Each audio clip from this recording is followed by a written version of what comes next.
हातमा नजिकै 18.5 हात मोडा, पछाडि चाहिँ 85 हात पिछड भएको एक गठा छ। र यदि तपाईँलाई मनपर्छ भने चाहिँ हाम्रो यो जग्गा लिन आउन सक्नुहुनेछ। हामी चाहिँ भरतपुर 23 मा छौँ।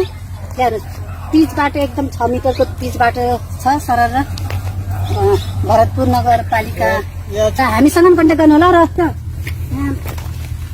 एकदमै राम्रो जग्गा, तपाईँले छिटोभन्दा छिटो सम्पर्क राख्नु होला। मूल्य चाहिँ हामी नै समन्वय गरौँला है।